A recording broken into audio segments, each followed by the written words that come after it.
we can resume.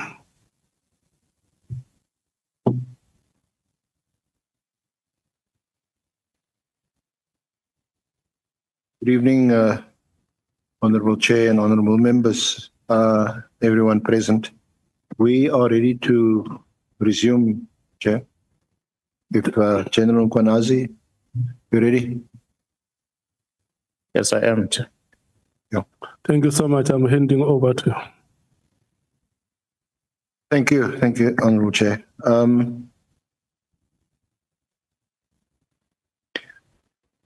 General, can I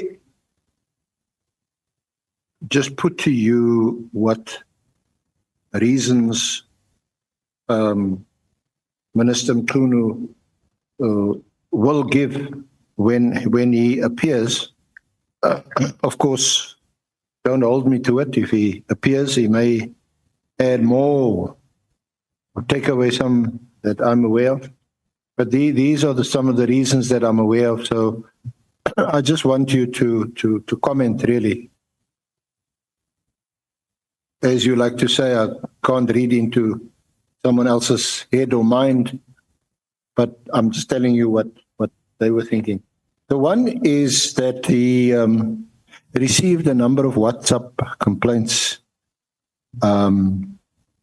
Obviously, he was appointed in July 2024. So in the period between then and when he made his decision, he received some WhatsApp complaints. Apparently, these WhatsApps can no longer be retrieved or located because they're on some disappearing mode. I don't know, maybe you know about things like that in intelligence, but so that's the one, these complaints. And related to that is a complaint that we have discussed and which we showed you, although you weren't aware of it, is a letter written by Mary de Haas to the minister, and subsequently she's also written a complaint to the Portfolio Committee, to Parliament. Oh, sorry.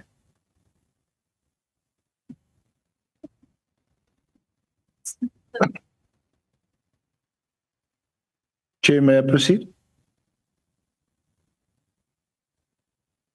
Let me check with Honorable Malema if he's settled, so that we. Okay, thank you so much. You can proceed. Thank you. Maybe let's just not overload you, General. Let's deal. The first one, I suppose, the WhatsApps, you can just shrug your shoulders, and if that's what he received, because I can't show them to you, and neither can he. But let's look at the other one, the DAS letter. I think it's dated 24 October 2024, and a subsequent complaint to Parliament. She makes, if you can recall, just your perusal of the letter. You don't have the letter here. The perusal of the letter, she complains about Khumalo. She complains about the manner and the way the political task team does their work, acting unlawfully, under lawful arrests, detentions. It really does badmouth the political killings task team.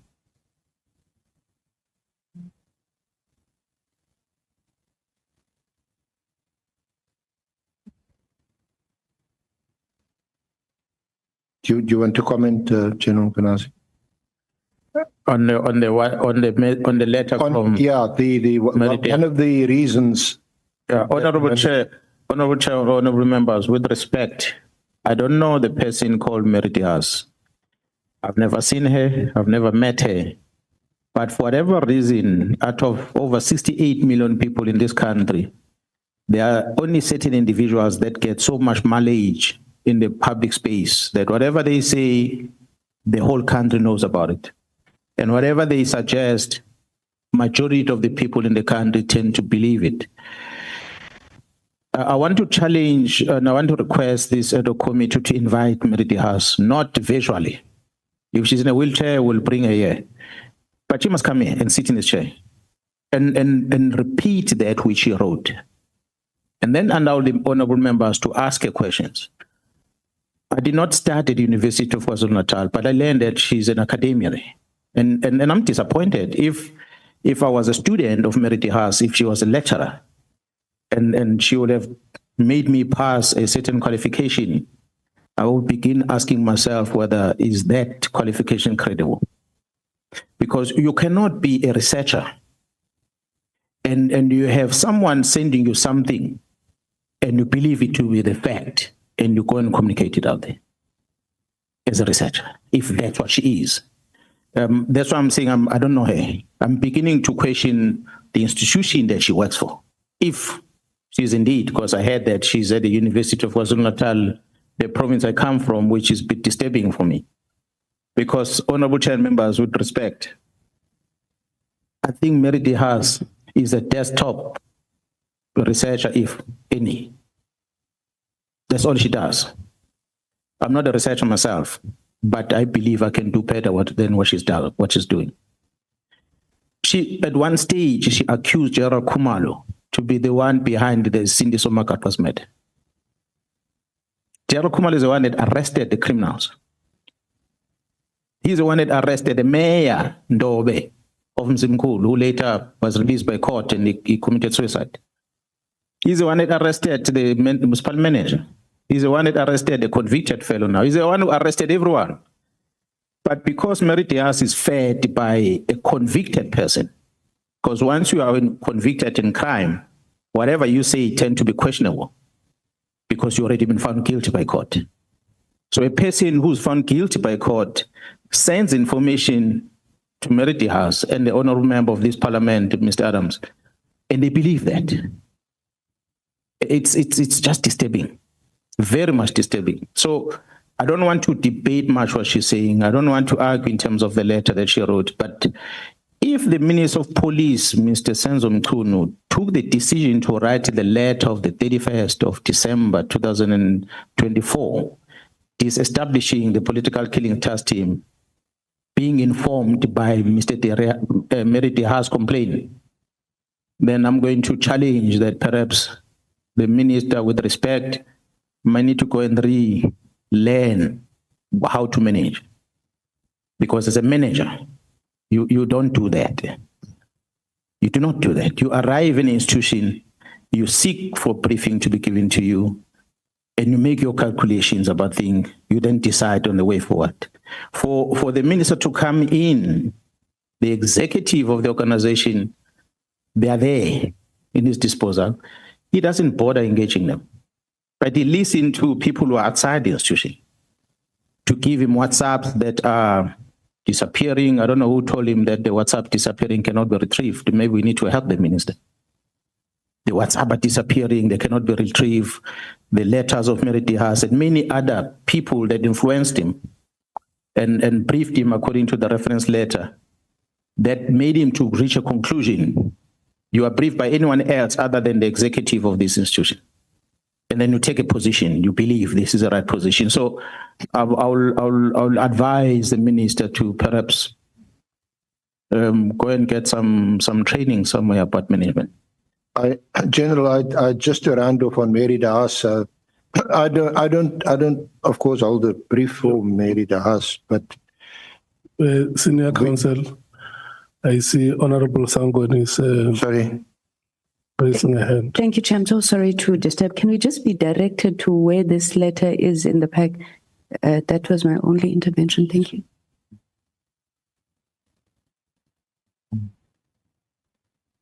It's not in the bundle.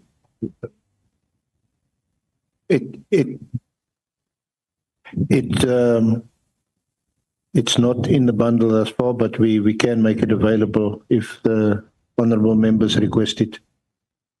You can send it as early as this evening. Yeah, you see, when you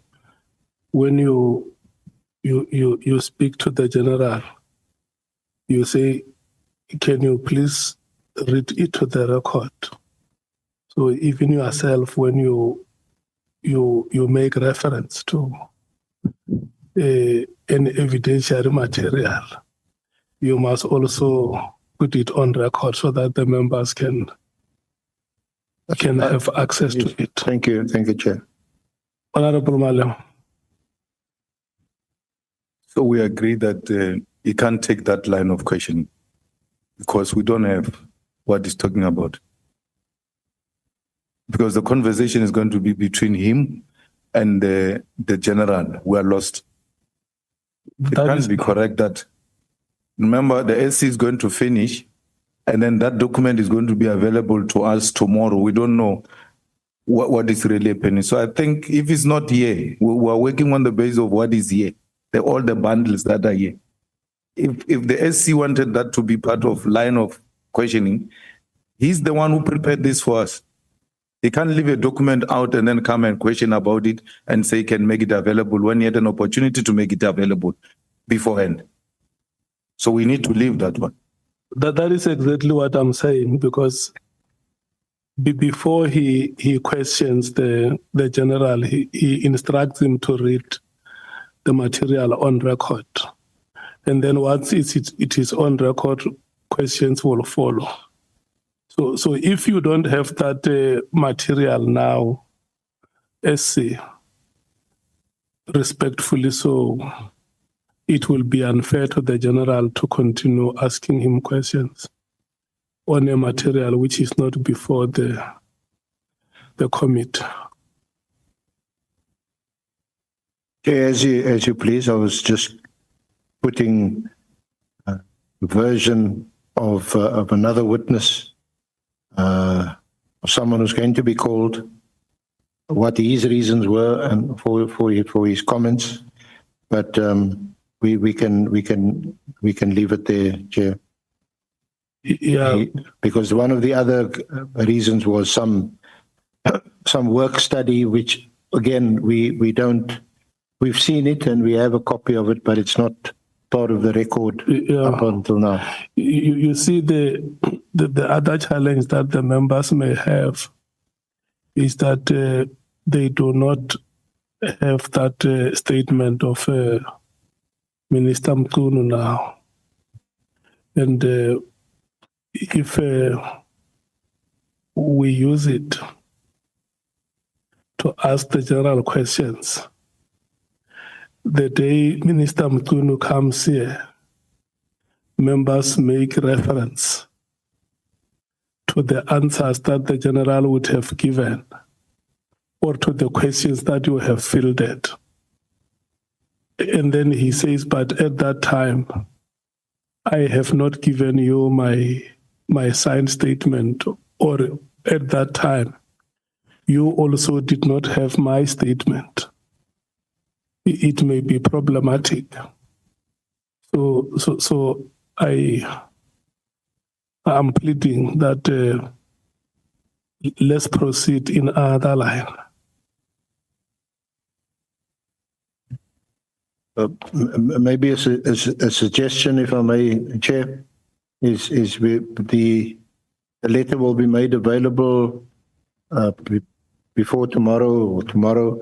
So when honourable members have an opportunity to ask their questions, they can refer to the letter. I don't have a problem with that. When we have it here, if, for instance, you say, give me 10 or 15 minutes of your time because we now have the material here, let me proceed with it. It's okay. I'm trying to avoid a situation where, remember, the members are taking notes and they must come and ask questions tomorrow. If they get lost, it's going to be difficult for them to contribute meaningfully. So let's just accept it that that piece of evidence is not available now, and you make a commitment that it will be available tomorrow. Yes. Yeah, let's deal with it at that time when it's available. We can leave it at that, Chair. Yeah. Honorable Ngola, Honorable Sols. Thank you very much. No, just in addition to this which has been said now, there is a letter or an affidavit that which the general says was written by the National Commissioner on the 4th of July to him as the Provincial Commissioner of KwaZulu-Natal. Understanding that the second witness is the National Commissioner, can that also be made available as part of the bundle so that we're able to Thank you, Chair. Agreed. Honorable Sols. Chair, a part of whose evidence will that letter be?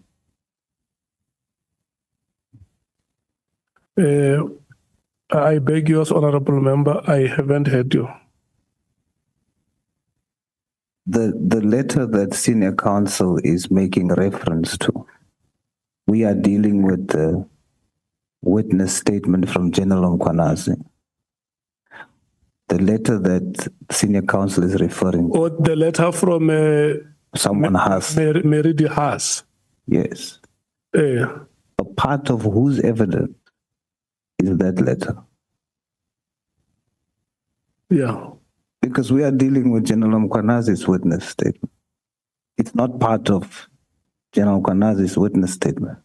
So whose evidence is that letter part of? It can't be an annexure to this either.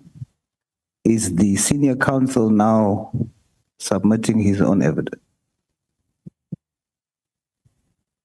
Did you hear the question, Senior Counsel? The Honorable Member is asking the letter from Meridi Haas, which is the basis of your questions, to the defense that maybe the minister will possibly give. Who deposed that letter with yourselves? That letter is going to be next or part of Minister Mkhunu's statement, and to be dealt with in his evidence when he gives evidence to this committee. But we thought it prudent, and it was discussed with the General during our consultations, that we would also put the version of other witnesses who are still going to testify to him for his comment. That's the sole purpose. I'm not seeking to introduce the letter. In fact, the letter was then in consultation shown to General Mkhwanazi, so he has seen the letter. I don't want to make a further issue of it. All I'm putting to him are 4 reasons that Minister Mkhunu has given to us as to why or what informed his decision of 31 December 2024 for his comment. Yeah. The one was the WhatsApps, which we also don't have. The 2 was the Hahn letter. The 3rd was budget, which we did discuss with him and which he's aware of. And the other one was a work study, which again, we don't have we have a copy and we have sight of it, but it's not annexed at the moment to any affidavits. I understand where you are coming from, that you might have understood that General Mkhwanazi may not have time again with the committee to respond to whatever could be said in his absence. But ideally, if the members had a sworn statement from Minister Mkhunu, it was going to help them, because they will be understanding where your questions come from, to say, General Mkhwanazi, in your absence, the following may be said. And at that time, you may not have chance to answer for yourself. So, but in the absence of a sort statement from Minister Mkhunu, you become his advocate. So it must be him or his statement speaking for himself or on his behalf. But if it becomes you, speaking for him in the absence of his statement, it becomes unfair to the general. And I don't know if, for instance, because if we don't have it, means he also does not have a copy of that statement which Minister Mkhwanazi would have made with you during the consultations. And I think that is exactly the point that members are raising to say, we don't have those documents, and it becomes difficult for us to follow the proceedings in the absence of those documents. Can I take Honorable Sango and Honorable Sols, Honorable Malebo? Thank you, Chair. Unfortunately, I think this goes back to the question that I had asked on the procedure. I want to be sympathetic to the senior counsel to say that given the fact that he believed that the general would not be available to answer, he then took this approach. But it's neither procedurally correct, nor is it fair both to the committee as well as to the general. And listening to the SC now, it seems like there is a lot more issues that he still wants to introduce which do not form part of the general statement or our bundle. And that is why I had asked, are we getting supplementary affidavits from the general? Because had we done that, then we would have all these other issues that he was requested to answer. Now we're sitting with absolutely nothing, and it doesn't assist. And I'm worried that if the remainder of the questioning is based on all these other affidavits that the evidence leaders have seen that we don't have, then it's an exercise in futility because we would not be able to engage with that. Thank you, Chair. Honorable Sols. Chair, the assumption would then be that this letter that we are talking about has been a consultation with the minister. A consultation that we have not been a part of, a consultation that the documents we have not seen. Now, senior counsel extracts one letter out of the entire consultation and deems it necessary to be asked here when we are dealing with what General Mkhwanazi has submitted. It is a material wrong, Chair. Even if we get that letter later, that letter forms part of the statement of the minister. It is at that time when we must deal with that issue, not here. Honorable Malema.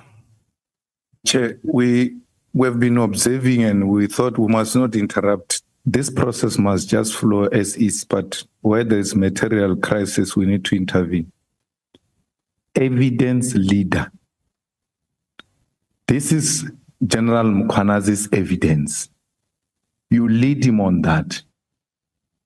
You don't come across as if you are now cross-examining him instead of leading him. If they had a discussion with General Mkhwanazi, they should have put that in this package and lead him on that. And when you lead him on that, you make reference, go to annex what. Are you there, General? What is your take on this matter?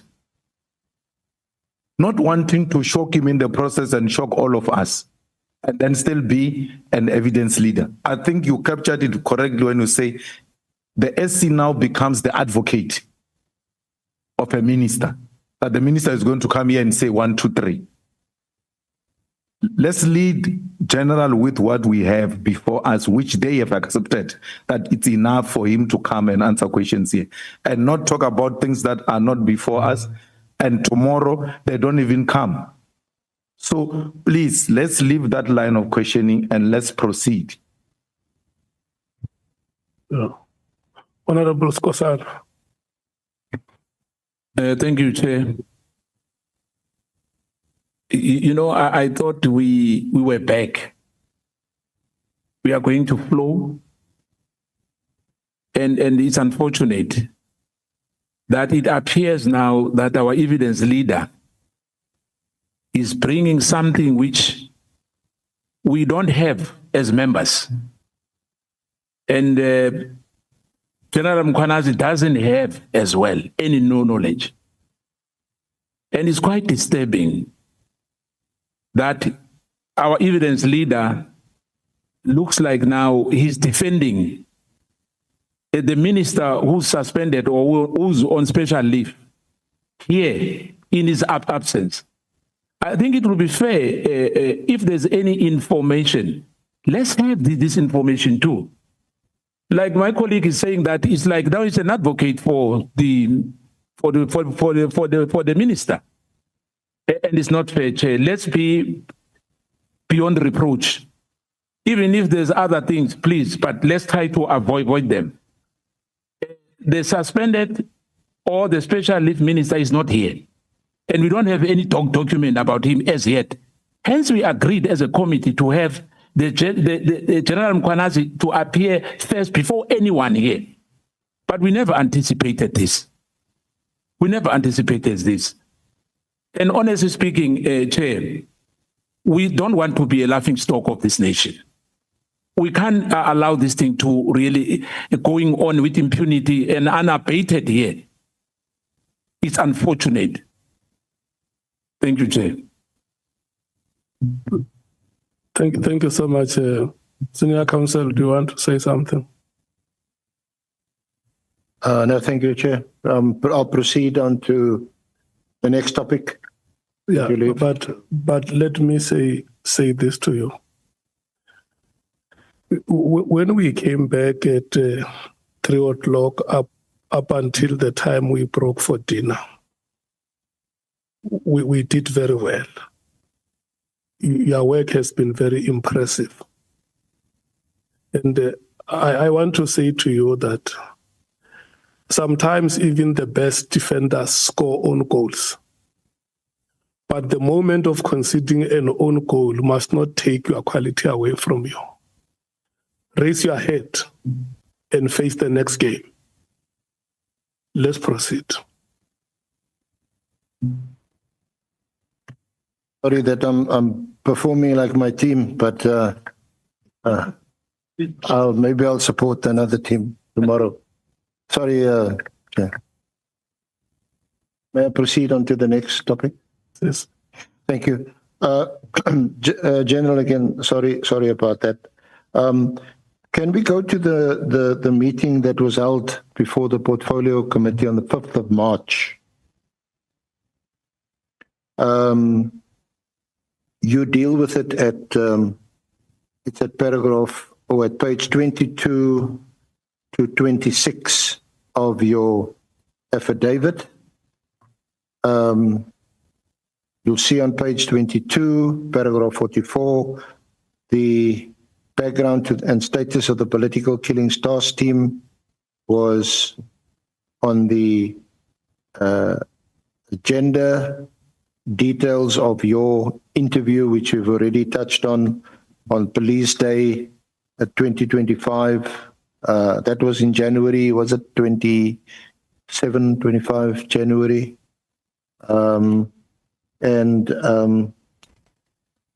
in that meeting,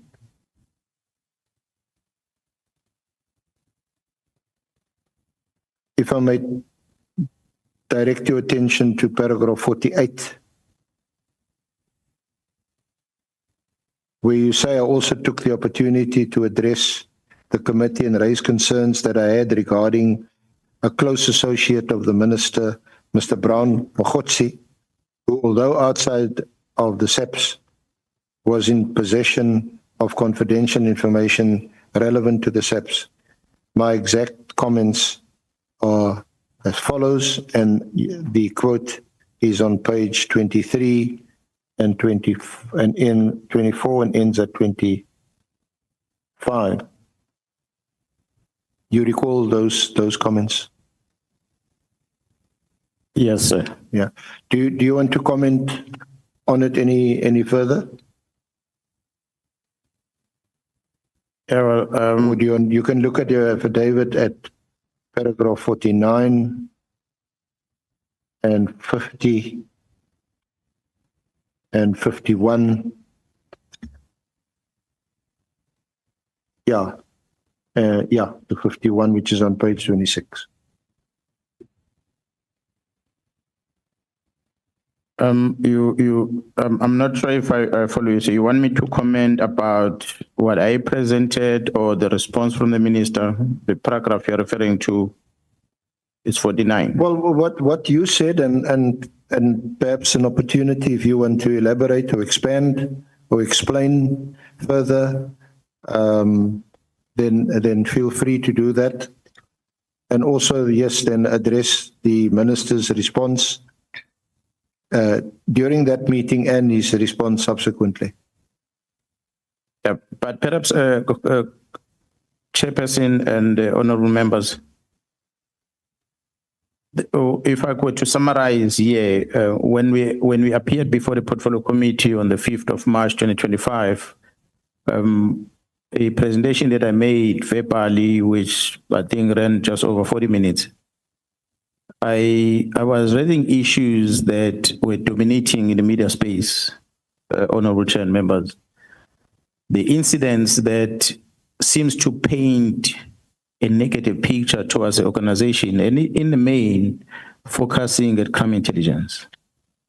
There were some also negative things that were directed at individuals within the South African Police Service, including myself, that I was talking about. So I narrated in details in terms of what got into the media space that came from the incident of a correctional service in KZN, and what came to the space with regard to the incidents that are happening in investigations that have been dealt with by the team in Gauteng.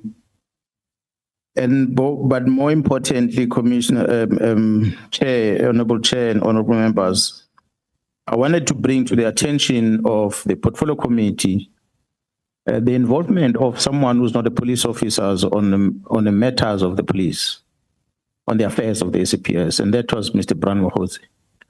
And I narrated in terms of how he came to be known by myself and what I since learned about his involvement in the business of the SAPS. And I presented that in the presence of the executive of the police, from the minister, deputy ministers, and as well as the National Commission before the parliament. So it was my hope that when we are presenting such, that there is someone who's not a police officer that has got access to police things, sensitive things, that the attendees in the meeting are going to take that serious going forward. And when I also spoke on that meeting, I made mention of the bad things that were happening at crime intelligence, according to my experience, that happened in 2011, 2012. And I drew parallel to what was happening then as compared to what is happening now. That beside the National Commission had made his opening statement on the very same meeting on the 5th, where he mentioned that when we are trying to deal with the bad ones at crime intelligence, those that are so used to benefit illegally within the resources of the state at crime intelligence, and the only way to counter the action that the management is taking against them is to invite the media and invite the so-called whistleblowers, invite the people that are very vocal and have got a lot of followers out there, including some journalists, to start spreading lies. And unfortunately, the lies that have been spread, the members that's supposed to pause and investigate, they don't do that, they believe it. And when they believe it, it then damages the institution as a whole. So I wanted to indicate that, Honorable Chair and Honorable Members, that we have experienced this in 2011. And it's happening again now. We should ask ourselves a question as to why is it happening? Something must be done. For my response then to be addressed in a manner that the minister responded by simply say, I'm no associate to the person that Mkhwanazi is referring to, and it ends there. It was rather disappointing. Because I'm presenting evidence that says there is a man who talks about police secret things. He sends me WhatsApp. In his WhatsApp, he attaches presentations of crime intelligence. And he tells me about general Khans that are in meetings, that I must ask them for further details of presentations. And then you ask yourself, but we have general Khans in crime intelligence that are part of meetings. Why a person is not in the police has that information? It simply says someone in the meeting is sharing this information to a person outside the meeting. So it was a worry. So that's what I can summarize here, that in short, bringing this thing to the attention of the portfolio committee was to trigger an action that, although it was not in presentation form, on black and white, submitted to the portfolio committee, but it was to trigger the further interrogation of these allegations that I'm making. But I must say, maybe it happened, I don't know. I was never invited after that to date until, well, the 6th of July. I must say, Honorable Chair and members, I'm glad we did that on the 6th of July because we're invited here now to elaborate more on this, which I thought we would have done it on the 5th of March. So in paragraph 51.1, you provide further evidence, investigations and analysis of data downloaded from Mr. Matlala's cell phone point to a deeper association between Mr. Mkhwanazi and Minister Mkhwanazi, an association the minister had at first categorically denied at the Parliamentary Portfolio Committee meeting on the 5th of March.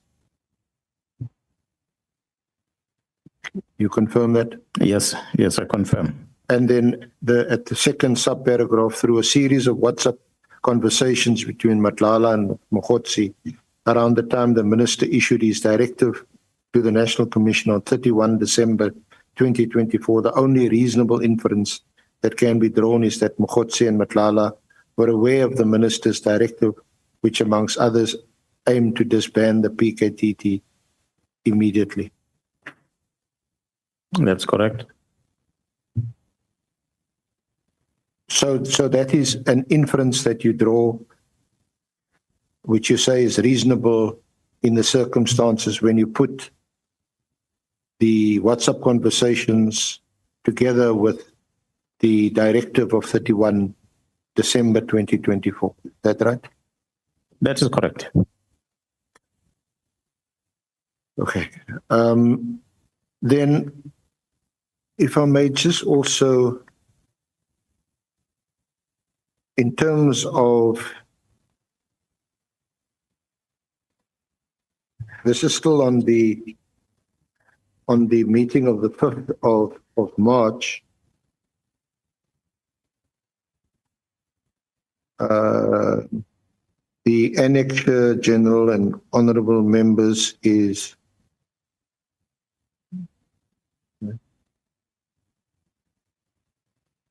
NSM 7. NSM 7, it's pages 82 to 222. It's the transcript of the Portfolio Committee meeting. And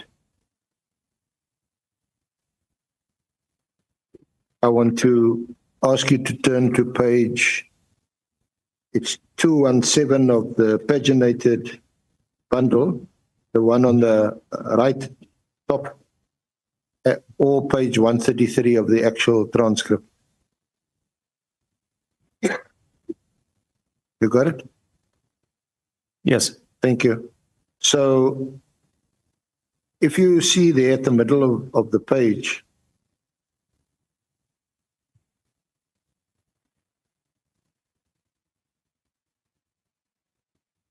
you say, so Chair, I don't want to be long, but I want to indicate that I've been there before and we've been there before. That's why even to date, the National Commissioner and myself, General Khumalo, are still regarded as the bad ones. It was no surprise, Honourable Chair and members, when I heard from media asking me about the letter to withdraw. That must be the task team. I just laughed it off because Section 207 gives me a mandate and the responsibility to do policing in the province. And then you talk about the interference, and then you said you phoned the National Commissioner who was on leave at the time. So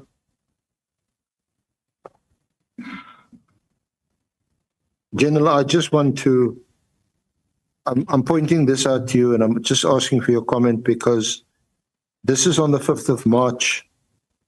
You make these allegations against the minister. You spoke earlier, and General Khumalo spoke earlier about the political task team. And here you raise what are clearly red flags. What did you expect the Portfolio Committee or Parliament to do anything about it when you said these things before the committee? Honorable Chair and members, as I said again, when we appear before the Portfolio Committee, we wanted to bring to attention of our leaders, the leaders of government, that things are not well within crime intelligence. Things happened in 2011 that we know of. Myself, the National Commissioner, General Khumalo, were exposed to that. We became victims as a result. Similar things are happening now while we are still in the organization and holding this position that we are having. And something needs to be done, but nothing is happening. So we are bringing it to attention of the Portfolio Committee for them to know, take note of this, and hopefully do something about it. Obviously, we can't tell the Portfolio Committee what to do, but the mere fact that the National Commission made the remarks at the beginning, I make the similar remarks, it should concern a leader. It says that you can't have two senior officers in the South African Police Service talking about the problems within the space, and we don't invite them to elaborate more on these things and get to find out exactly if they are able to deal with it, what is the status, if not, why not? So that we get to know, but nothing happens. And instead, we see some of the members of the same Portfolio Committee participating in the very same deficiencies that we are complaining about. That was a concern. So would it be fair to say that given what appears to be a lack of response or failure to respond to what one can call your pleas at that meeting on the 5th of March, there was your letter to the minister, or rather your WhatsApp to the minister, 4th of April. There was the awards day in late January, where you also expressed a lot of frustration.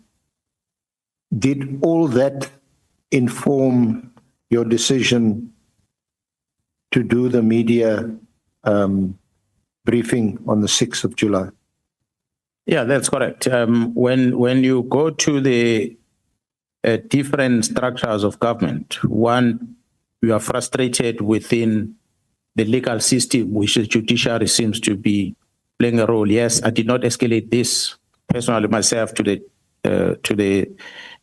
Chief Justice within judiciary to the complaint, although there were some other complaints that were leveled against some of the presiding officers in different areas where they're working. But I tried to reach out to the executive authority, which is another arm of government, through the National Commission, to plead with the National Commission to approach the president about this. And nothing seems to be working. And one then approaches the last part of lack of government, which is Parliament, through the Portfolio Committee. You talk about things of concern that are happening within the space in the presence of the executive authority. But it just pulls a cold water on it, and nothing happened. So once you realize that, okay, that means almost everywhere you're trying, nothing seems to work, then tell the people that placed you and put their trust on you about the challenges that you're experiencing. And those are South Africans. And it is the South Africans, I believe, that brought me to sit here today, and all of us. Had we not done that, we wouldn't be here. So the 6th of July was a last resort? That was the last one. Thank you. There's just two aspects I want to deal with. Let me deal with the last one first, because the other one may somewhat controversial. The can I ask you to look at, we asked you to give some forward-looking, or to propose some forward-looking measures to strengthen the police service, which is part of our terms of reference, or the committee's terms of reference. Honourable Chair and honourable members, it's at page 31 and 32 of the General's affidavit, at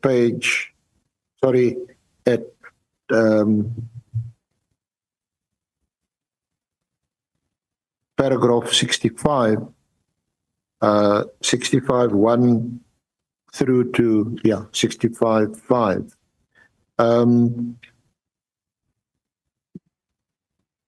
Honourable Chair, the affidavit is obviously part of the record. Can I ask, General, is there anything specific that you want to comment on or highlight in any of these measures and recommendations which appear from 65.1 to 65.5? Yeah, well, I think everything is there as it stands, but will maybe as an addition, although not written here, I hope that the ad hoc committee, through the Joint Standing Committee of Intelligence, task the state security of this country to conduct a thorough counterintelligence investigation on the role of the media in this country, and specifically specific journalists that are working. Most of them, I've seen they're publishing, as I said, it's not a media house, but journalists. Some of them, they write for, I think, Sunday Times or City Press, one of those newspapers. But I know some of them write for News 24. Not long ago, most recently, Honorable Chair and honorable members, the Inspector General of Intelligence was requested to conduct an investigation on the purchase of properties within crime intelligence, and that is within the domain of the Joint Standing Committee of Intelligence. It is my understanding, from what I gather, that the report that will have been produced supposed to be within the Inspector General of Intelligence. It's supposed to be confined to the Minister of the Environment responsible, and it's supposed to be confined to the committee, the Joint Standing Committee of Intelligence. But in this few days back, that report was published by News 24 journalist. It's a classified document, and that talks about properties within the secret service account. So the question is, how does the journalist get hold of such? Who then gave the journalist that? I'm using this as an example. It's not the only one. There's a number of them. When the member of the Portfolio Committee on Police says openly in public that while he's sitting in his office, whatever, there's a magic paper that appears underneath his door. Classified document. And that leads him into go and open a case. It needs to be investigated, Honorable Chair, honorable members, because the records, the control register, the Office of the Inspector General of Intelligence will prove that the Office of the Inspector General of Intelligence has been an operational center that has been used to counter this criminal investigation happening in Gauteng. The control register in that office for people to come in and out will give evidence of people that have been visiting that office, including the honorable member, Mr. Adams, who traveled there. The member in the Office of the Inspector General of Intelligence, Advocate Governor, should be invited, Honorable Chair, to come before this ad hoc committee, if I were to recommend. where she's going to come and tell you about the experience and the horrible things happening in that office. That the member, Mr. Adams, is the one who came with a classified document and presented it before the Inspector General of Intelligence to request Inspector General of Intelligence to conduct investigations on things.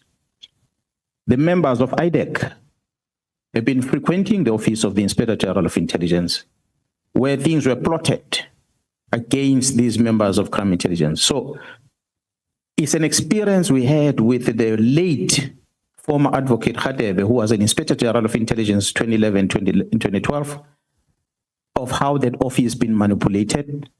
These which are referenced to on the 5th of March during my appearance. The similar things are happening today. Crime intelligence has been doing a lot of bad things, and the bad things are brought to the attention of the Inspector General of Intelligence and supposed to end up with the Joint Standing Committee so the people are held accountable for the wrong. Honorable Chair, honorable members, people will say Mkhwanazi is very insensitive, but when we talk the honest truth, we must tell the truth. The country was in pain to listen to how much of money was spent at the former president's house, homestead at Ingatla, because there was an accountability that was happening at the time. But this government has never paid attention on the amount of expenditure that was incurred by crime intelligence over years. Interrogate that within the Secret Service account, the misuse of the Secret Service account. Obviously, the Joint Standing Committee is supposed to do that.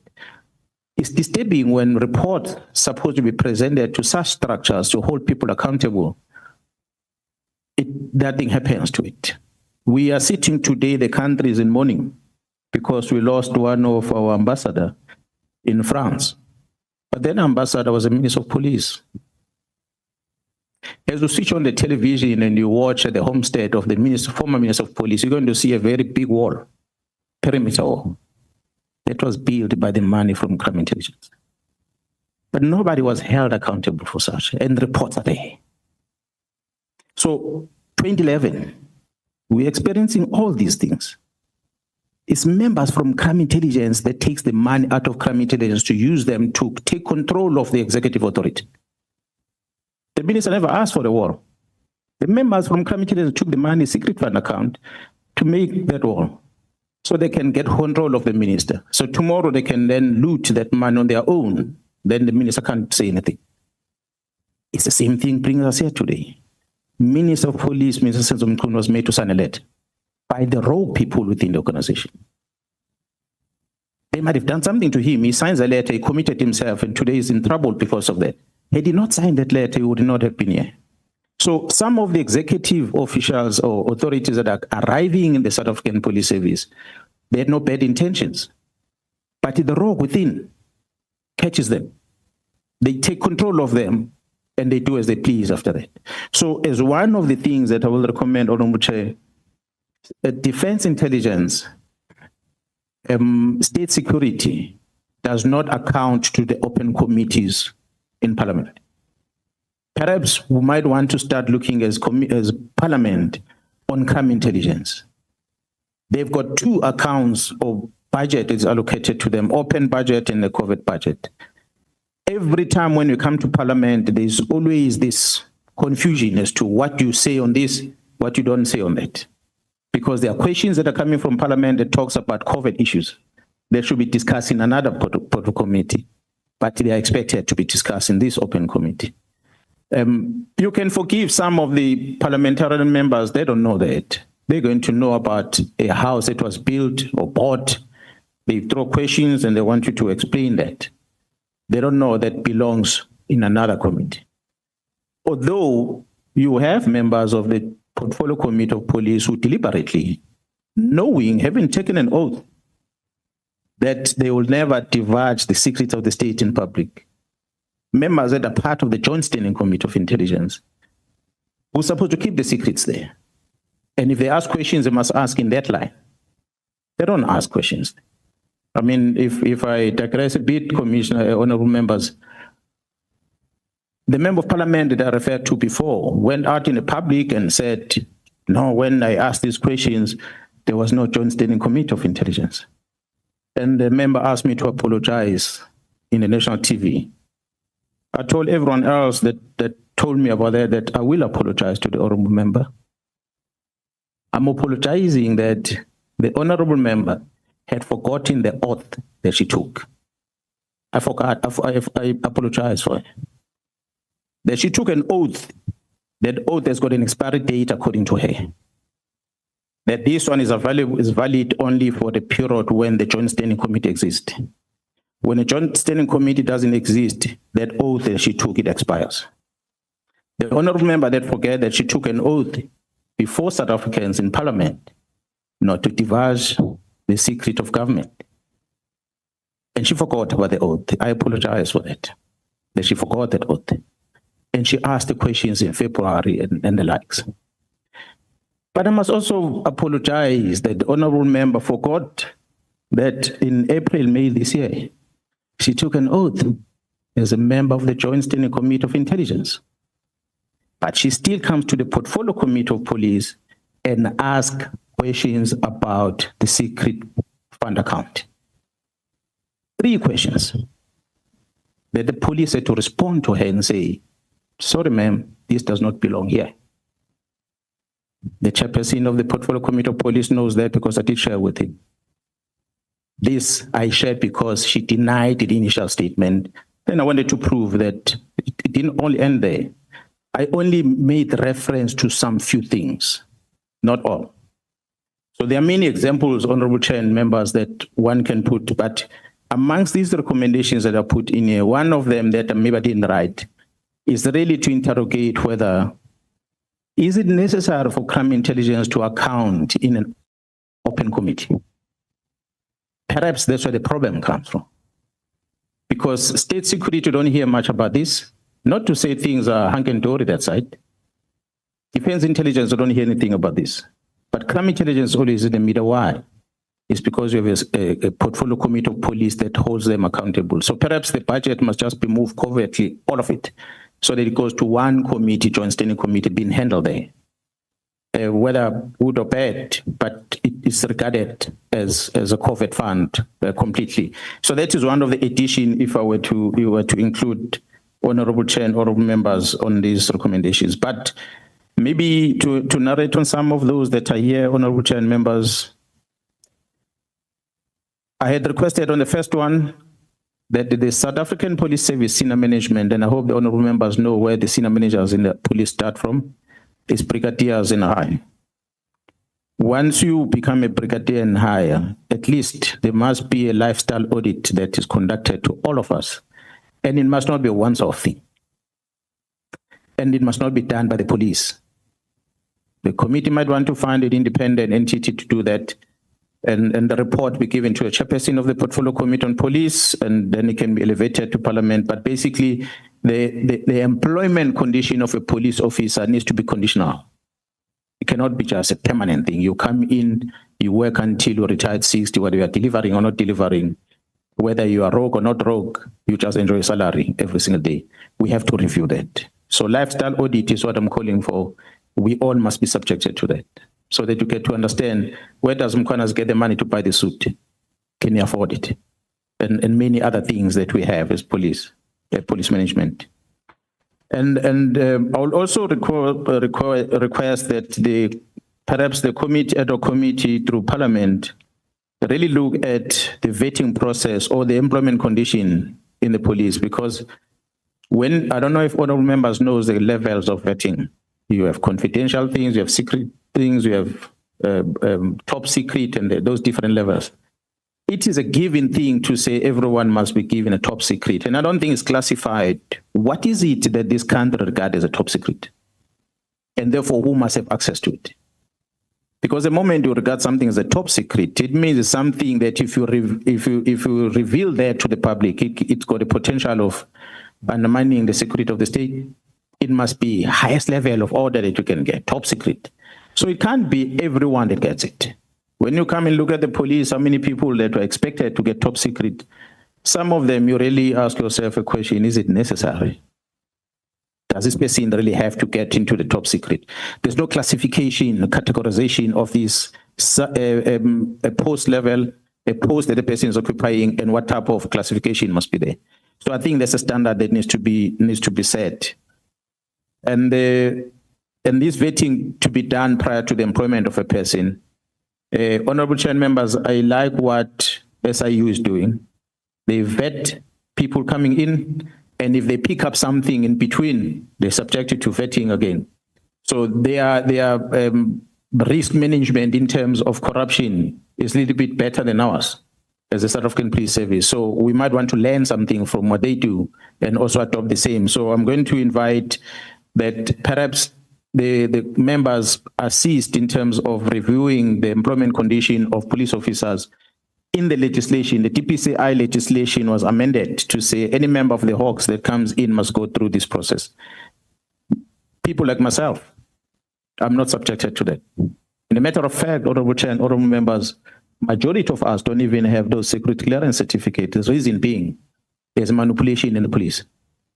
The people that are controlling this vetting, they will make sure they don't give it to you. For whatever reason, they will hold it back. So you then have the security clearance certificate that valids for 5 years. After 5 years, it expires. You subject yourself for another one, and it takes another 3-4 years before they give you a certificate. By the time they give you a certificate, you're supposed to be going for the third assessment. And so there's no consistency in terms of how we're doing it as a South African Police Service. That's why I'm calling for an independent body somewhere to come and do this vetting in the police so that we can mitigate the manipulation of the process, and also to include it in the legislation as a part of the employment condition of police officers. On 655, Honorable Chair and members, you'll forgive me on this one, but as I've worked most of my life as part of the operator in the task force, crowd management, as well as in different environments that I work for in the police. When you plan for an operation, you need to identify risk and put plans in place. You cannot go and target, go to a specific target without identifying what risk. There could be a river that takes you there. So we must know how to cross that river. There could be dogs in there. You must know how to neutralize those dogs before you get to your target inside. When you go into a building, you might find the building, there's a lot of, you're looking for drugs inside. There are a lot of pipes in around that building. You don't secure those pipes. They're going to flush everything down the pipe. By the time you get in the building, you get nothing. Those are the risks that you have to put in place, risk management to put in place. We are coming from the old days. I'm not saying that we must copy what is there in the old days, but before the SAPS became a service, it was a force. It was SAP without an S. But the SAP was a government entity that was assisted by the Homeland Security. So we had different policing agencies in the country that were running. All these police agencies merged in 1995, and they formed this, what we are referred to now as South African Police Service. And in merging all this fragmentation that was there on Homeland, which was allowing some control to some degree to be managed at different areas, be it Northwest, be it Limpopo, be it Eastern Cape, KZN, and so forth. There was some level of control over the law enforcement in those regions. When we merged in 1995, we got rid of that. We put everything together, and then we changed the constitution. We said, one cabinet member is the boss, and one man or woman as a national commission is a boss. And we ended it there. Then we'll say that the provincial commission will be appointed by this one person in charge. So we've put so much powers over one person. The national commission of the police has got so much powers in the country. So much powers. That's why there was a plan of removing the national commissioner now, so they put someone else, because the person has so much powers. He can launch any case against anyone if he wants to. So to mitigate that, Honorable Chair and Honorable members, we really might need to revisit that section of the Constitution and ask ourselves a question. In 1994, when we came together, the population of the country was not this big. When we came together and we joined this 11 agencies together to form the SAPS, the numbers of the members in the organization were not this big. We have doubled the number. We are close to 200,000 employees. It's the biggest government department that is controlled by one person. Budget is billions of rand allocated to the SAPS. This is an institution that has got a responsibility over the lives of more than 100 million people, because we say in the constitution, South Africa belongs to all those who live in it. So you count the 68 million South Africans, you count the foreign nationals that are here legally, and those that are illegally in the country. It belongs to all of them. The police must provide safety on them. So when you look at this, it's a responsibility given to one individual. And one way or another, there's going to be cracks. The controls are not going to be intact. A national commissioner comes up almost every 5 years. He arrives in, he comes up with a different strategy, he changes the structure. And the structure gets implemented halfway in his contract. And just before you acclimatize to the new structure, his contract ends, another one comes in. And they start afresh, a restructuring. We've been restructuring, Honorable Chair and members, ever since I could remember. Because there's a new boss, new sheriff in town, he changes the structure, a new sheriff in town changes the structure. So we might want to really look at that section of the Constitution that says we are centralized at the national office to figure out, taking examples from first world countries, how can we come up with a model that is going to allow the national, call it federal if you will, but the national priority crimes or national capacity that is going to have a footprint across the country to deal with specific crimes. And then you allow the provinces to some degree to prosecute certain, investigate and finalize certain cases within their level. And then don't hold the National Commission to be worried about the prosecution of an assault case that happened here at Gugulethu. Because the National Commission must account for this assault at Gugulethu from Pretoria. But you have a provincial commissioner that can take responsibility for that. And the provincial government that is voted by the people in this province that must account on the policing. So you find this gray area. That's why you're going to notice, honorable members, every time we release crime stats, some provinces have their own crime stats release, others don't. Because there's no standard set. The other provinces feel that they must take responsibility for policing. The others say policing is a national responsibility, it's not ours. And yet the crime happens in those communities. So it is just my small recommendation. I'm not a member of parliament. I don't have authority over amending the constitution. I felt that maybe I must put this recommendation, controversial or however we can call it, but we were there before. We had Homeland Security, and we won't be the first one in the world to try and decentralize somehow. There are many institutions in different countries that are operating like that. But that is only informed by the risk management because of what I've seen, what's happening. Thank you so much. Thank you. So, General, the last topic you have already touched on, and these are allegations pertaining to members of parliament, which you deal with at paragraph 53, and more specifically in relation to Ms. Diane Kohler Barnard from paragraphs 54 onwards. And it goes through to paragraph 60.3 on page 30. Yes, sir. Those are the matters that I was referring to, which is why maybe if the honorable members will go to the annexures on the documents and you start reading from NSM 13, 14, and 15 on number 238, 239, and 240 respectively.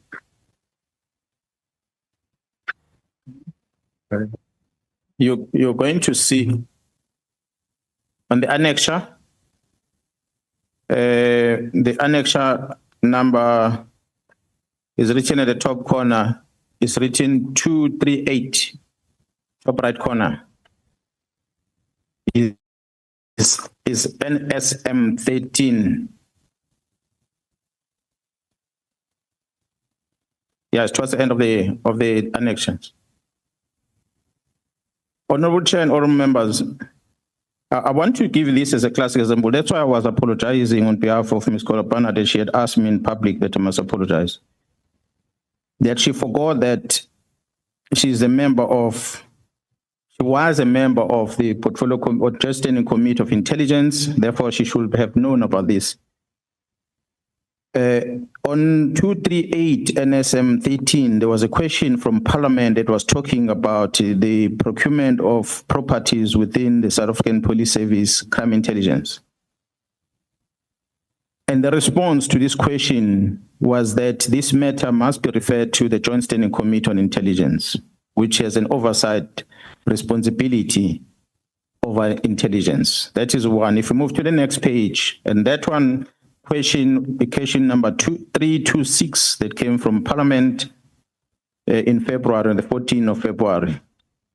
The second question, honorable members, on 239 NSM 14, question 3617.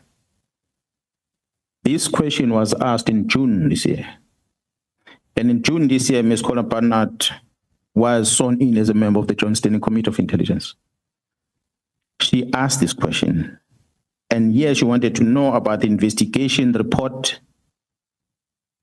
that was undertaken by Inspector General of Intelligence. I don't want to say this perhaps is part of, is that report that ended up being spoken about by News 24, but here's a question in Parliament asking about the report, and News 24 writes about that report. They put that report out publicly. So she was asking about this report, whether the minister will finish her with a copy of this IG report and the findings thereof, and whether the report and findings implicated senior SAPS officials in any suspected criminal activity, and whether SAPS members are currently under criminal investigation in relation to the specific matter. Again, the response on this by the National Commission was that it is recommended the question be referred to the Joint Standing Committee on Intelligence as it relates to the sensitive matters that are dealt with by the JCI as the Parliamentary Oversight Committee of the country's intelligence services. I invite you to another question, Honorable Chair and Honorable Members. The question number 3409, the same question that comes from Ms. Kohler Barnard. These questions were written to the police as part of the Portfolio Committee of Police, which is dealing with open account. And these questions are asked by the person who's already taken an oath at the Joint Standing Committee of Intelligence, but she's asking in the wrong committee about this. Exactly what I had said at Madlanga, that she took things that belong somewhere else and she put it somewhere else. So these are the evidence. Honorable Chair, honorable members, this question 3409 is asking specifically about the buildings that crime intelligence have purchased. And she wants to know the details about that. And the period that she's referring to is a period when Jaro Kumalo was in the office, which is a 2023-2024 financial year, and the years subsequent to that. And she asked whether the Minister of Public Works and Infrastructure was approached about using buildings which are already owned by the state. And she also wanted to know where the building is going to be used for. She wants to know, through the open committee, what is crime intelligence going to use these buildings for in each province.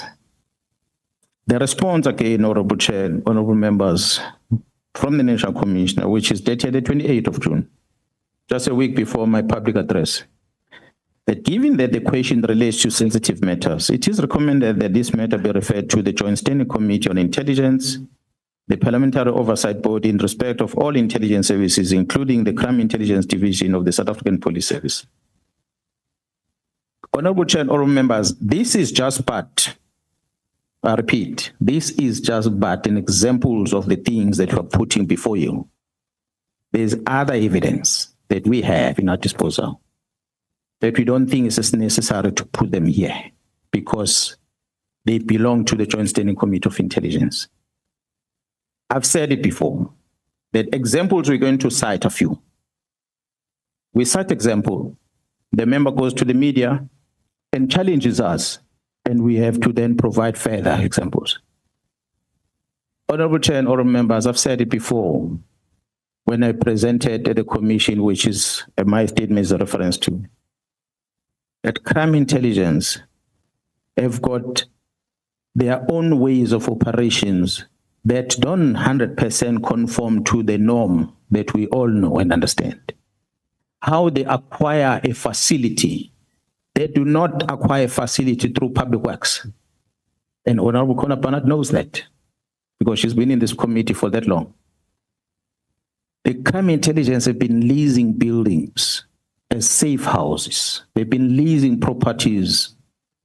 And some of these properties, Honorable Chair and members, and I'm not inviting you to go deeper to finding out because it's not within your space, it's within the Joint Standing Committee. But you will be shocked of some of these properties that we've been leasing as a South African Police Service, crime intelligence. Who do they belong to, number one? And whether they are used for what they are leased for. In government in general, the lease of a facility, it's a public works responsibility. But crime intelligence has been leasing buildings from as far back as I could remember. And there's never been issues about that. The matter of fact, Honorable Chair and members, some of the members within crime intelligence have benefited from the leasing of their own facilities to crime intelligence. The same members that are feeding the members of Parliament as if the purchase of this property is irregular. I've said it before, I don't work at crime intelligence. If the purchase of properties is irregular, then definitely the head of crime intelligence and the National Commission must be held accountable. If they broke the law, they must be held accountable, but hold them accountable on the correct structure of government. Don't misplace it. Don't go to the media and talk about it and grandstand about it. Take it to the Joint Standing Committee and say, I demand that there must be accountability here because this is done wrong. And then for sure, that action is going to be taken. But if you're going to take it out of that structure into another platform, and you make allegations that are unfounded about the members of crime intelligence, the risk with that, which I repeat before this committee, is that the members of crime intelligence are going to be forced to defend themselves. And the only best way to defend themselves is to speak the truth. And when they come with the truth, majority of you will not be able to stomach it. This country is going to burn. Because there are top secret things that should not be discussed in public life. So if you make the members look bad, they're going to counter the human beings. They've got families, they've got friends. They've been paraded as criminals in front of international TV. They were paraded when they were arrested. They were branded as bad people by these members of this committee, of this parliament, some of them. They kept quiet. But they know the truth. They have evidence, Honorable Chair, conventional or otherwise, that they have, which if they were to present it, it would be a press briefing that would be worse than what Mkhwanazi did. So I needed to prevent that by warning that let's not hold back and allow that the very same executive authorities, parliamentarians, participate in the wrong. Honorable Chair, if you were to ask me, I will say maybe we must close down crime intelligence, remove everyone that is there, and start afresh, if you will. Because I know names within crime intelligence that are bad. They were there in 2011. They are still there today. We have family members of the Mdlulis of this world that are still controlling gadgets that are listening to all of you at crime intelligence. And that's what Khumalo is trying to fix. What does he get in return? No, leave this thing alone. You are the bad one. And other members are comfortable because, yeah, well, I'm not going to talk about benefits that comes with it. So Honorable Chair, members, you'll forgive me, but I feel that these things that we've put on this statement is just a tip of the iceberg. Go to the media tomorrow, Honorable Member, and say things again. I'm going to come with another evidence. That's my submission. Thank you. Thank you very much, General Mkhwanazi. Again, sorry for the delayed start and for the long session that you've had to endure for the day. And we thank you very much again for your evidence, for your cooperation. Thank you, Honorable Chair and Honorable members. I want to give the General 10 minutes to repeat the last part, but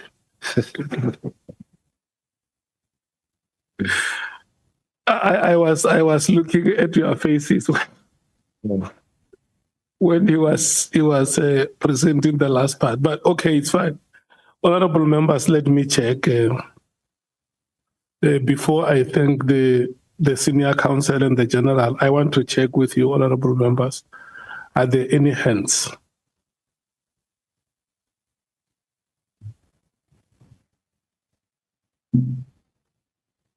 Chief Whip. Okay, let me do this. From the NCs, it's that hand. MKP, do you want to speak? Yes. How many of you? One. One. Okay. DA? You don't. EFF? Okay. IFP? Must I note you? Okay. Because I see it's like the hand. PA? Covered, Chair, thanks. Okay. So we have those four hands, honorable members. There is not going to be any member who's going to be triggered by what others would have said. The Chief Whip, Honorable Skosana. Is it Skosana or Yonombalo? Okay. And then Honorable Mwango. Yeah, it's 3 in fact instead of 4. Can we take them in that order? Can we start, Chief Whip? No, thanks, Chair. I think no, I'm not going to do what is supposed to be done by you. To thank anyone in this meeting today. But I think that in the light of the concluding statement that the General has made, I think that a matter naturally arises, which we've discussed in one of our meetings, about the fact that as the ad hoc committee, as members of the ad hoc committee, one of the important things that we have to safeguard and do so jealously is the integrity and the reputation of the ad hoc committee of Parliament. We recognize the fact that we did not establish ourselves. We were forwarded in this committee by the parties that we represent in Parliament, and therefore, as a consequence of which, constituted into the committee. Now, we raised this matter at the African National Congress in one of our virtual meetings, and I think it's important to raise it even when all of us are here, so that it's understood that it's a matter of principle as opposed to some kind of witch hunt. Now, General Mkhwanazi has presented to us here and kept on making references to members of Parliament. But one of us has been specifically fingered out on the report. And I would imagine that if you ask me, it would be fair that the member who is being fingered out the way that has been done here today should equally at some point have an opportunity to state her side of the story on this matter. Now I'm raising this matter, Chair, because this member is a member of this committee.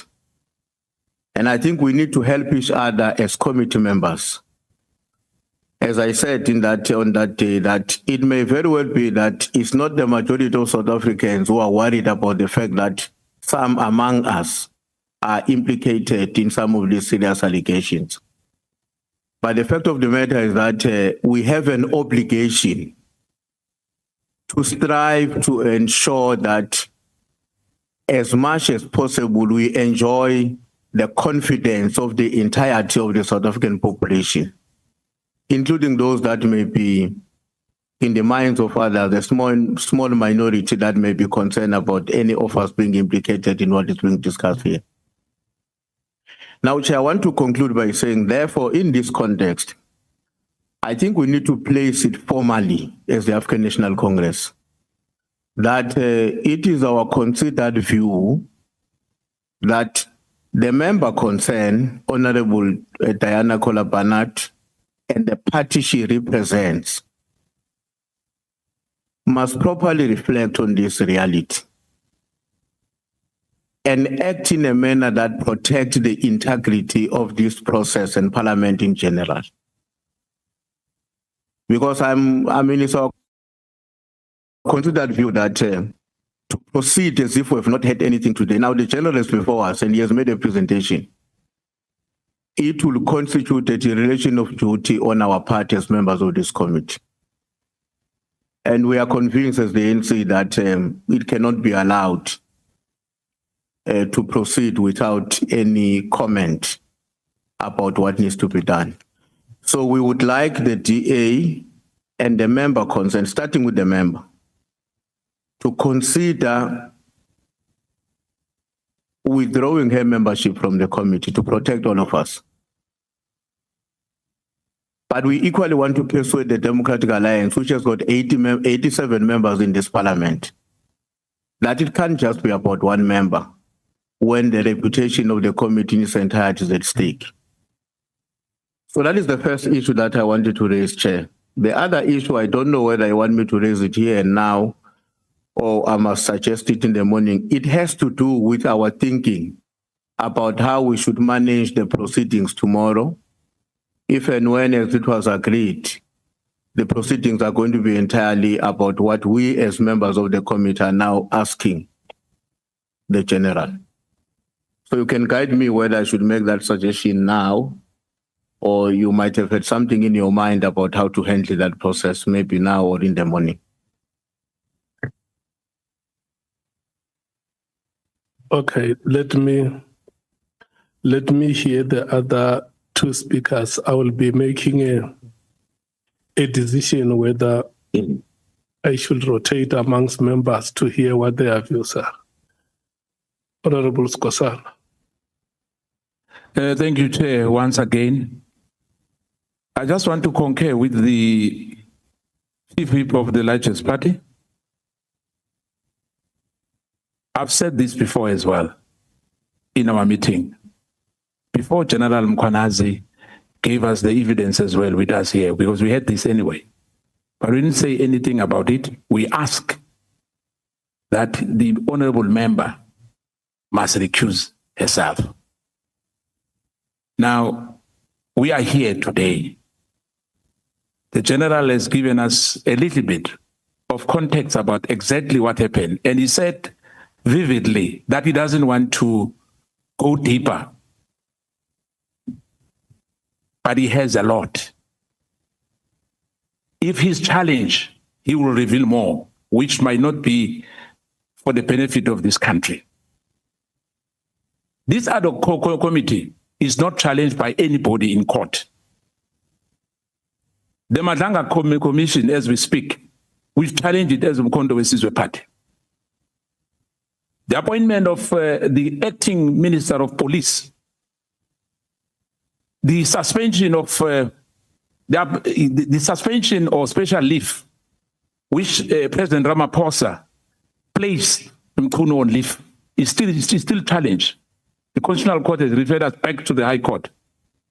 And it's 50-50, anything can happen.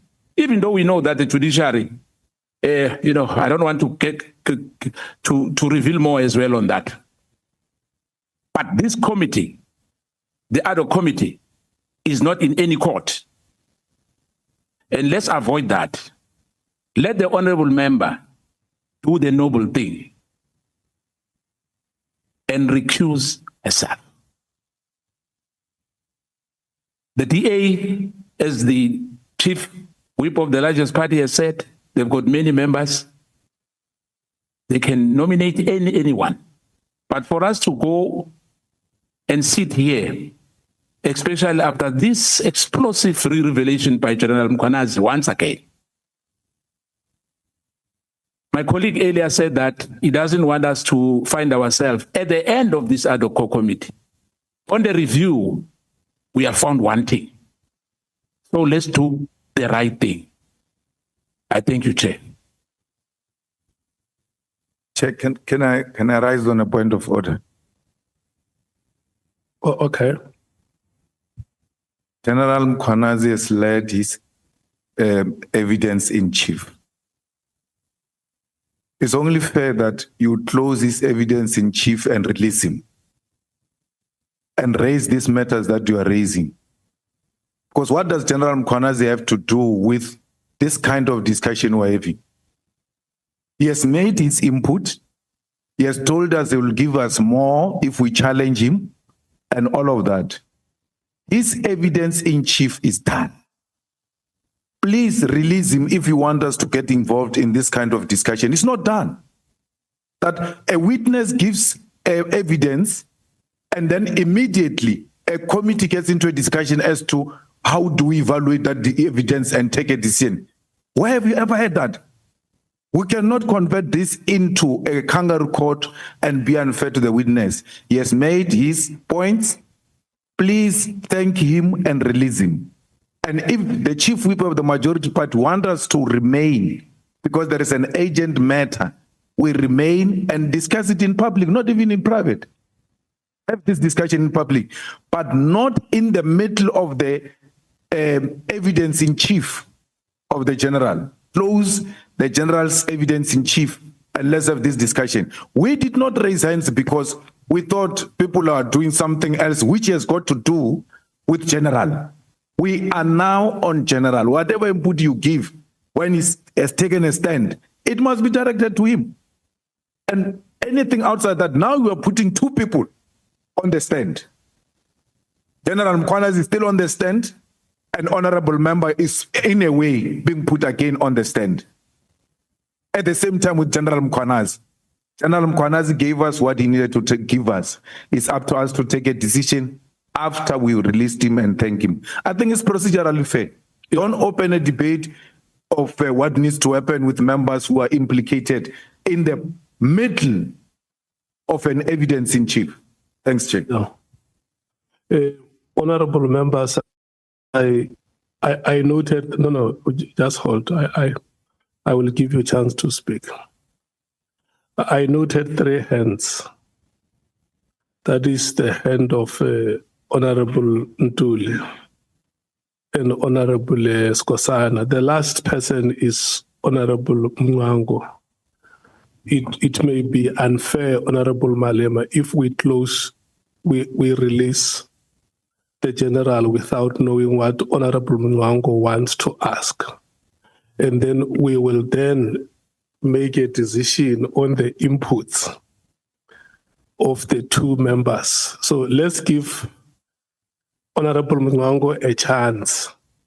Maybe there are matters that he wants to clarify with the general. Yeah. Thank you for that understanding. Well, Honorable Mwango. Thank you, Honorable Chairperson. Good evening. Well, on reflection, I have actually decided that these matters that I wanted to raise can actually be raised, adequately tomorrow.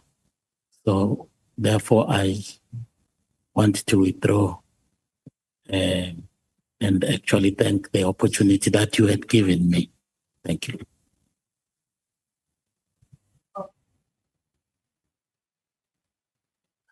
Your hand was up, Honorable Novan. No, Chair, I was going to say that what has been raised by the chief whip of the ANC has actually provoked our thoughts. So we have a huge interest in what he has raised. And I was going to second the proposal that let's thank General Mkhwanazi and be left here as the committee members to deal with housekeeping issues, but in public, not privately. Thank you.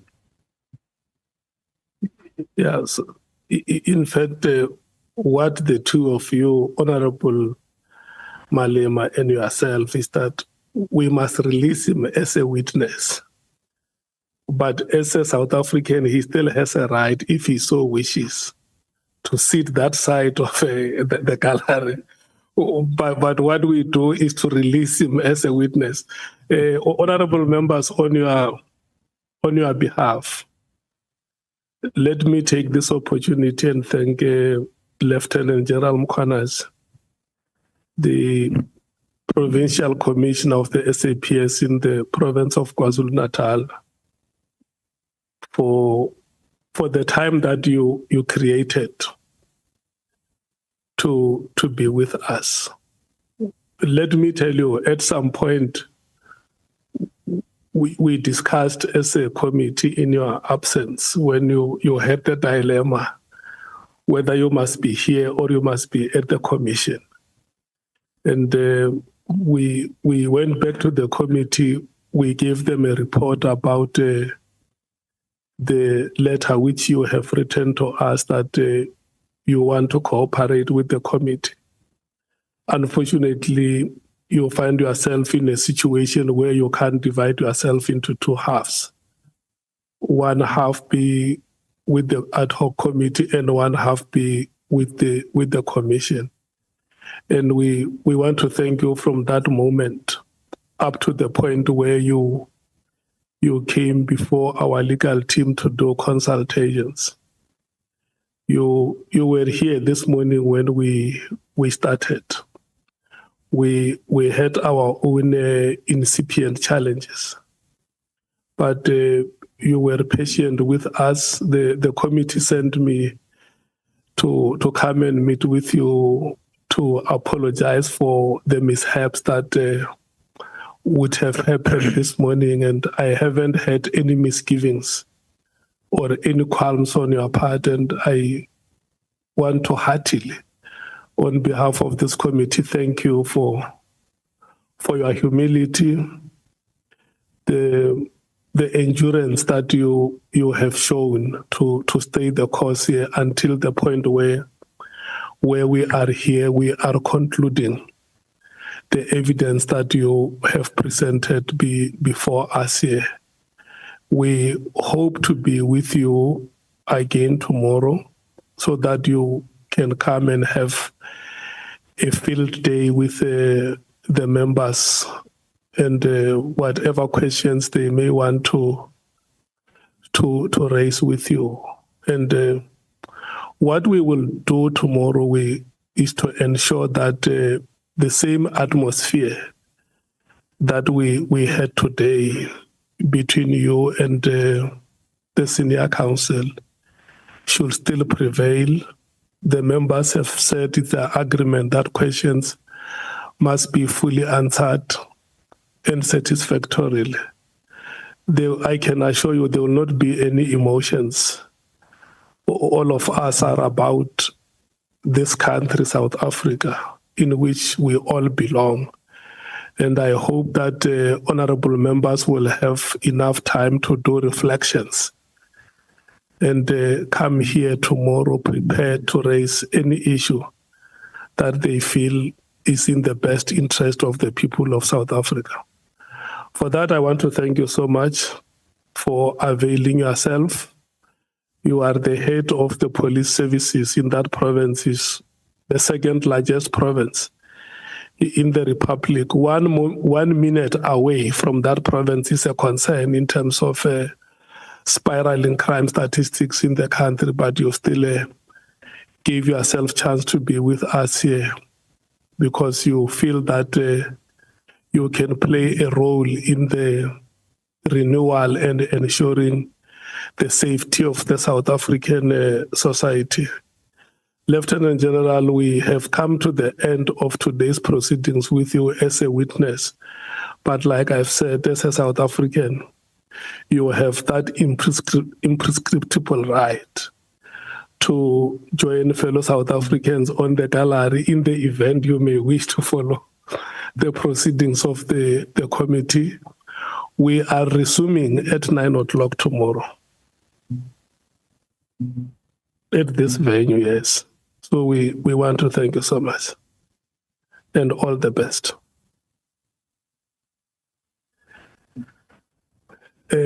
Senior Counsel, we want to thank you. Look, it has been a marathon on your part. It has been one of those days, and I still want to repeat.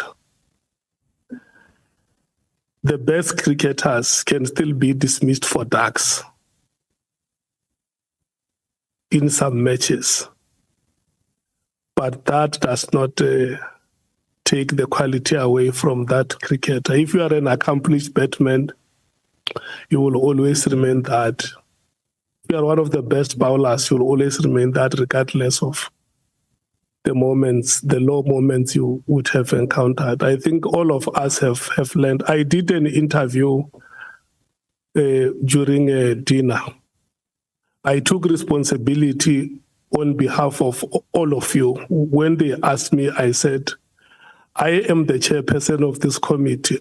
I was supposed to have been the first person to see the word supplementary on the report. I do not want to pass the buck to anybody. It's my responsibility as the chair, and I take responsibility for whatever defects that could have been there on our statement. If there is any head that has to be chopped before anybody goes to any member of the committee, before they go to any of our staff, it's my head that must be on the block. This is it's how accountability is taken.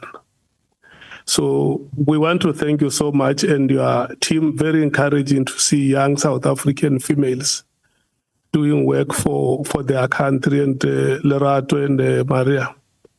I think there are lessons that you have learned. We will be very proud one day to meet you amongst the high-ranking legal personalities in this country. We learn from moments like this, and we become better. So, honorable members, I can see that there is nobody who has intention to leave this house.